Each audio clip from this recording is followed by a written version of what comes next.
Well, welcome back. I'm Jeff Tomlinson. I want to talk about this next offering for yoga as therapy, also influenced deeply by the free back practice, the holistic way to address spine, hips, and shoulders. Specifically today, we're going to look at the neck, big issue for a lot of people. And again, we're going to use the yoga as therapy model that we created some years ago, which is will, surrender, and then also the influence of visualization and imagination, creating an image to use the RAS, is called, in the back of the brain, an image that then draws you towards it in a way and supports you using the science of the brain. So a lot of people have issues with the neck being not in neutral. So does anybody recognize this position right now? That one for sure. And the list goes on. Working in a computer, or driving in a car, or our 21st century world, which is supposed to be very easy and things made easy for us. What we now know is there's a lot of forward movement. In other words, the front of the body is getting tight and closing and contracted relative to the back of the body, which we need ultimately to be strong and holds us in neutral. So that's a little bit of the free back wisdom and information. But within yoga as therapy that we're going to look at right here, we might not get into those strengthening exercises today, but what I would like to look at is the release of the tension. So you might carry it in a certain way. Maybe it is you're texting too much, or you're working at a computer, or you got a shoulder injury, or the list goes on how you might hold yourself out of position or carry tension in the neck. So I think you'll see what we're going to do. I'm going to give you a few exercises to do with me, and then I'm going to add in a surrender practice, which is kind of cool, and then the visualization. And then, as we mentioned earlier, we were looking in the earlier presentation, the visualization is such a great tool because you can't get down and do stretches in the middle of your day at your desk or in work or wherever, but you can return to the visualization over and over again, anytime, real time, right away, and get the brain benefit of that activity, which the body responds really well to. So if you bring back in the visualization, that neural pathway you created in the stretches and the intentions that we're creating in this practice will also come back. You'll see suddenly you're lining up and your neck is comfortable. So we'll use that. All right, so let's start with some simple neck movements that I really, really like. You notice I just sat up really tall. Some people might want to put, the microphone's there, so I'm going to be careful, might want to put their hands on their chest, like over their heart, just to have them, it's almost like you've got your hands on your heart and you're pressing in a little bit and pulling down. Like if I let go, my hands would slide down, but just a little bit of tension there. That helps keep the shoulders stable. So it's as if the shoulders are slightly being drawn down the back, okay?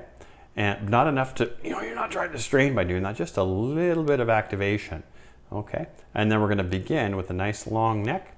And I like to imagine there's a string right out the crown of my head lifting up towards the ceiling. And now I'm going to look all the way right, all the way left. I'm not mirroring you, so I'm going to look backwards. So turn to one side, how about that? And turn to the other.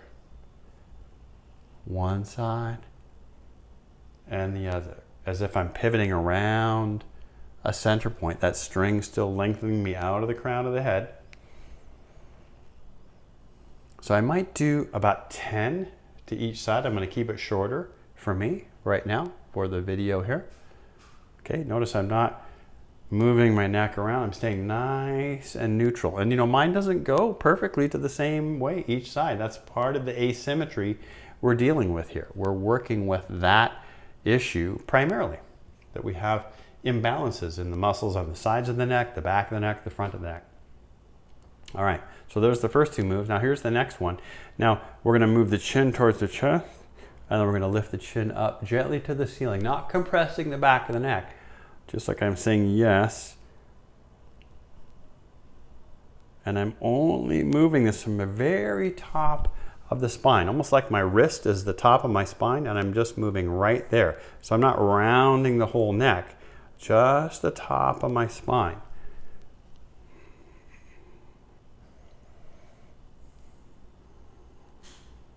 Yes, I get that nice double chin.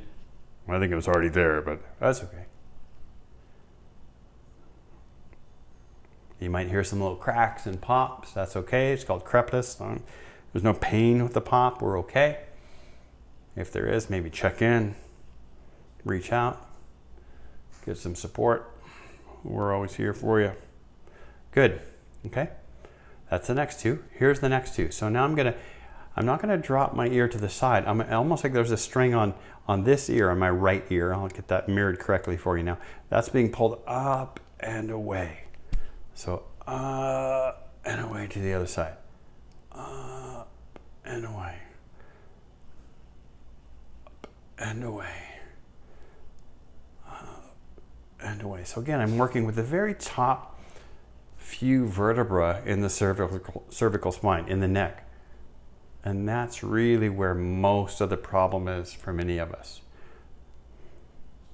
with some exception. So you notice I'm not collapsing my head to the side. I'm lengthening one side and the other side. Awesome. All right. Now the next one is very interesting. When I first saw this, it looked like an Egyptian, I don't know, or something. And this is really hard for me to do. It's taken a while to get this down. It's as if my chin stays on a flat tabletop, like my chin is resting. My puppy does that sometimes. He puts his chin on something, the cutie. And as if I'm going to slide to that side and to that side. I better hold myself still. That side, that side, that side, that side. Boy, I hear a lot of crack and pop when I do this. That side, that side. Oh, I'm starting to lean. I don't want to do that either. I want to stay nice and straight in my spine. So it's like a stack of blocks, and they're sliding one way and sliding the other way. This is the top few vertebrae in C1, C2, making this little move laterally, but without tilting. Okay.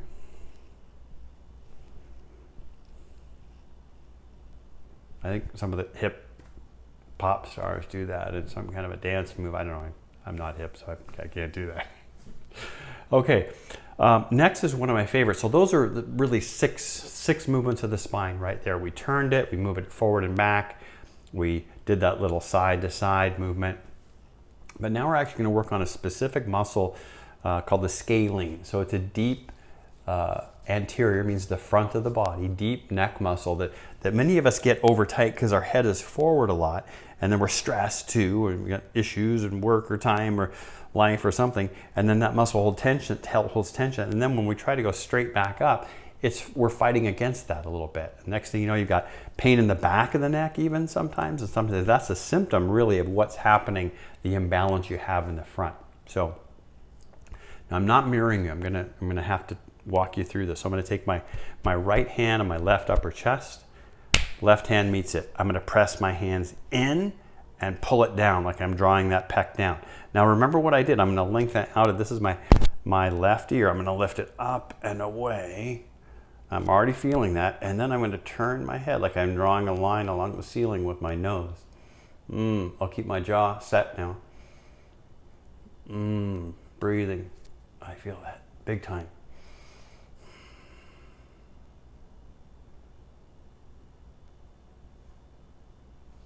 Oh, okay, I'll come back to center. Sometimes I get kind of I kind of woozy from that. That's a very good sign that we're on to something here. All right, same thing on this side. My microphone's right there, so I don't know what to do. I'll just demo. Almost do it. Press that pec, pull it down. Good.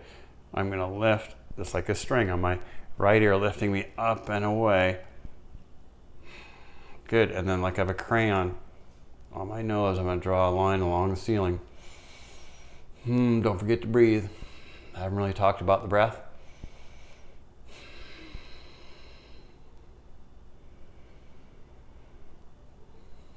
No breath, no yoga, we would say. If there's no breath, we really miss a real opportunity for neural repatterning, that relaxation breath. Even though we're stressing the body, we're breathing a deep, relaxing breath. Okay? And again, that could be really powerful for some of you, and that could be really good to do this one regularly. It can affect a whole bunch of stuff. Some of the cranial nerves, some vertigo for some people, and dizziness, and just some different imbalances. Again, I'm not diagnosing those or saying you've got that. Those are things you always want to follow up and get professional support in. But what you might find is these classic movements and stretches you might benefit from some of the issues you're dealing with. Okay, so we're going to move on to surrender now. So those are the willful movements, and I will just say also there are some strengthening movements. I hinted at this earlier, some strength movements that we could do for the neck, where you lie on a bench or a table or a bed and you do some muscle engagement to try to get some of the muscles that might be not strong enough to re-strengthen. Now, I'm not talking about that today. If you need some support around that, please reach out or follow up. I'm working with the relaxation pieces here and letting go of some tension, not about engagement, but that has a role too. Okay, the surrender position, there's a few different ways to do this, and you could use the end of a bed. You could use, this is a couch, a massage table if you have one, maybe.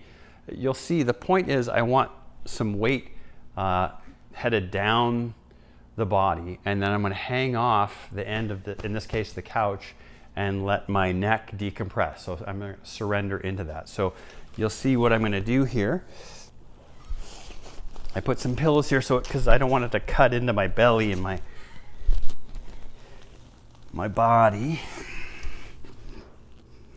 And then that's what I'm really going for. My hands are barely touching here. So if you have blood pressure issues, unmedicated blood pressure issues, or you might be uncomfortable the first couple times you do this, actually you have to breathe. You're using your breath again. Might even use your visualization.